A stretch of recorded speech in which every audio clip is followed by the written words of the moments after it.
Aujourd'hui, je veux vous rencontrer d'un dîner dégustation sur le thème des vins de Jean-Yves Bizot, avec Jean-Yves Bizot, donc une rencontre dans le cadre des Caves Le Grand. C'était le 23 mai dernier, 23 mai 2024.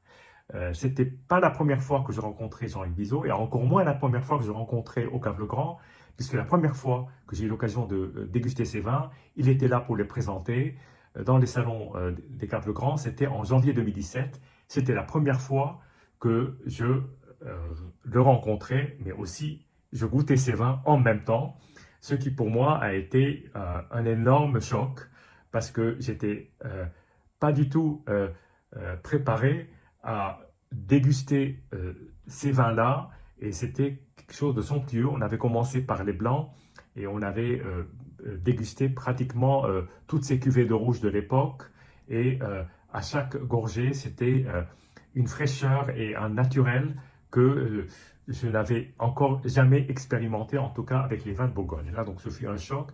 Et entre deux, j'ai eu l'occasion de lui rendre visite.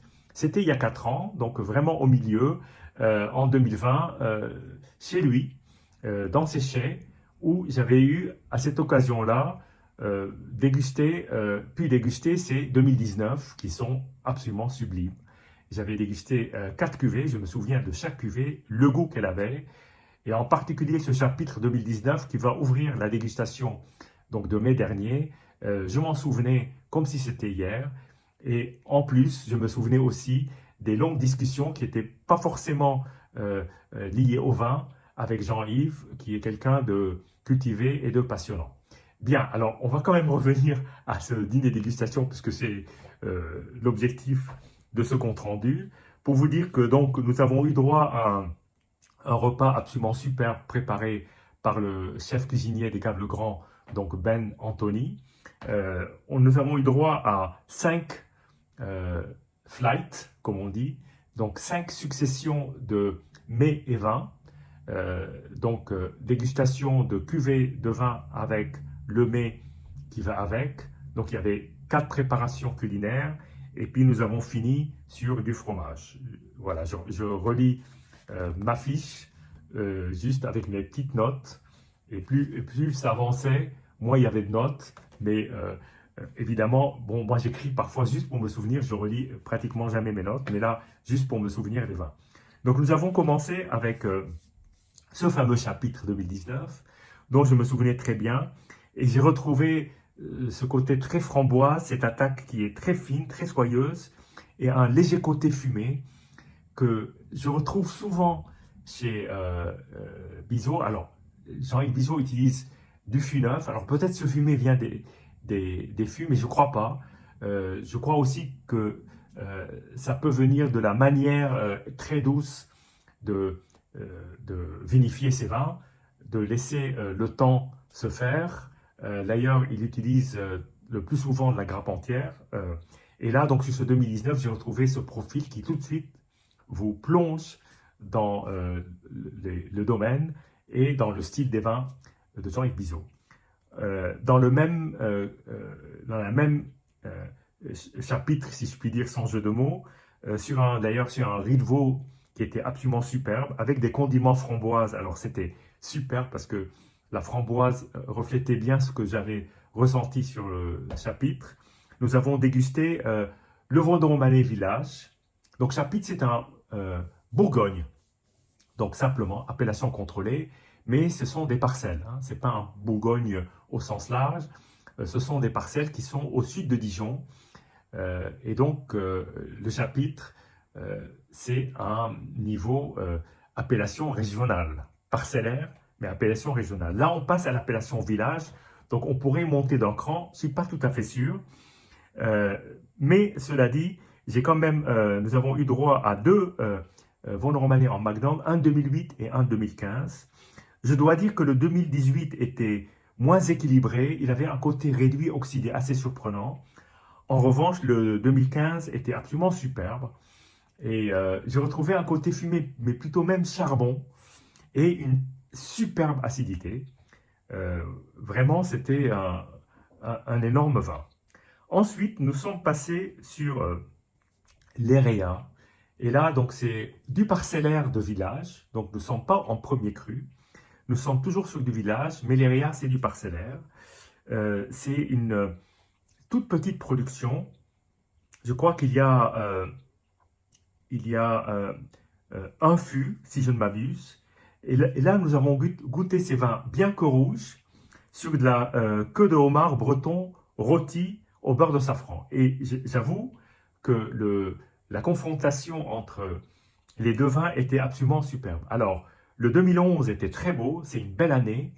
Le 2019, je ne me souvenais plus, parce que je l'avais goûté chez Jean-Yves, mais je ne me souvenais plus de cette quintessence, je dirais, du style de Jean-Yves Bizot. C'est absolument merveilleux, de naturel, de soyeux, de fruité, d'immédiat, mais en même temps avec une très très très belle allonge. Et sur la côte de homard, ça faisait un, un mélange absolument fabuleux. Donc j'ai beaucoup aimé. Et à ce moment-là, Jean-Yves nous a sorti une surprise. Donc là, c'était la cuvée Von Romanet premier cru, Élise Fermouche.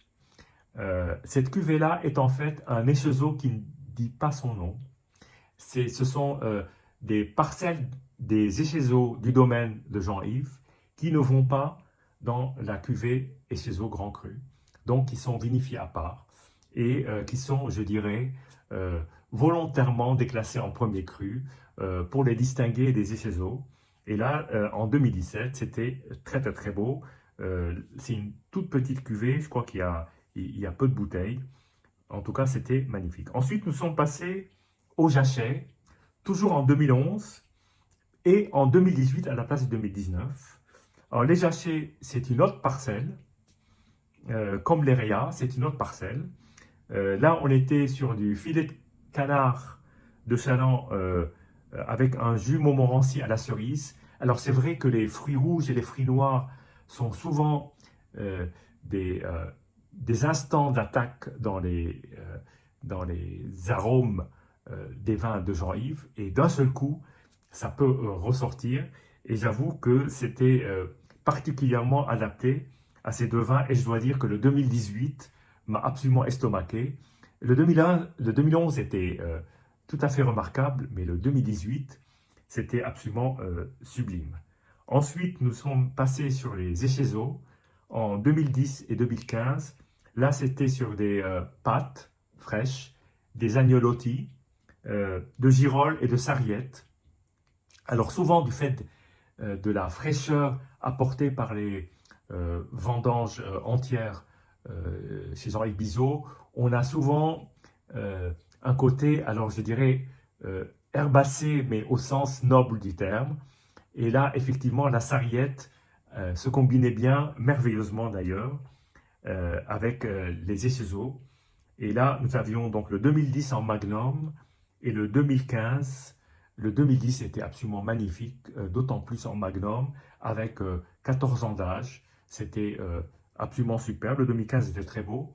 Le 2010, une énorme, énorme allonge en bouche, très belle longueur, des arômes presque de sous-bois, d'herbes un peu humides, de terre un peu humide, avec ce côté légèrement herbacé, comme je l'ai dit, avec des petites notes de fruits rouges, de fruits noirs, magnifiques. Et nous avons terminé sur les blancs. Donc chez Jean-Yves, il y a plusieurs blancs. Il y a le Bourgogne blanc, les violettes. Il y a le Moret Saint-Denis en blanc, qui est un parcellaire en climat, dont le premier millésime a été, je crois, le 2019. Donc il est sorti récemment. Et bientôt, nous aurons le plaisir, j'espère, de goûter un Corton Charlemagne fait par Jean-Yves Bizot sur des vignes en fermage. Ce sera la petite nouveauté après les Moret Saint-Denis que je n'ai jamais goûté, mais qui, à mon avis, il vaudrait mieux les attendre parce qu'ils risquent d'être très jeunes. J'ai dit une bêtise là, c'est pas 2019, c'est 2020, je crois, les premiers Moret Saint-Denis de Jean-Yves. Et nous avons terminé donc avec ces violettes, avec alors un 2008 et un 2014, donc des vins qui ont plus de 10 ans. Alors, je n'ai pas commenté les couleurs des rouges. Les couleurs, de manière générale, c'est assez étonnant. que ce soit un 2019 ou un 2008, la différence entre les robes sont très peu significatives. On a souvent ce côté cerise cœur de pigeon et un, un côté très légèrement évolué, comme si le vin avait déjà évolué avant l'heure, d'ailleurs qu'il ait 4 ans, 5 ans ou qu'il ait 15 ans. Et c'est assez surprenant, les robes ne varient pas beaucoup. Alors sur les blancs, les robes sont évoluées, sont dorées, sont même d'ailleurs superbes, et avec euh, des aromatiques qui sont plus sur des fruits mûrs, même très mûrs, parfois même compotés, parfois même de la pâte de fruits. C'est absolument superbe. Et là, ça allait magnifiquement sur une assiette de fromage de la maison Anthony, grande maison de fromage. Alors là, nous avions un Bria Savarin et une tonne de chartreuse. Et là, c'était vraiment superbe. Donc, sur ce, nous avons clos ce magnifique repas dégustation rencontre. À un moment, j'ai eu l'occasion d'échanger avec Jean-Yves qui est venu me voir venu nous voir dans notre petit groupe pour nous demander ce que nous pensions des vins. Bien évidemment, nous avons dit ce que nous avions préféré, ce que nous avons moins aimé, même si on est sur des niveaux d'amour, des codes d'amour très élevés. Mais bien évidemment, il y a des choses qu'on aime mieux que d'autres. Et nous avons eu un échange extrêmement direct, et je dirais avec beaucoup d'humilité, beaucoup de modestie, de la part de quelqu'un qui se remet en cause et qui écoute ses dégustateurs et ses amateurs de vin pour comprendre comment son vin est ressenti, comment son vin est apprécié, comment son vin est aimé. Et bien évidemment, c'est preuve d'une grande ouverture. Et à la fin, nous avons pris quelques photos, bien évidemment. Et Jean-Yves, comme il est de tradition au Cave Le Grand, comme souvent les vignerons, signe une bouteille. Et là, donc, l'a signé avec la date du 23 mai. Je lui ai fait remarquer qu'il était minuit passé.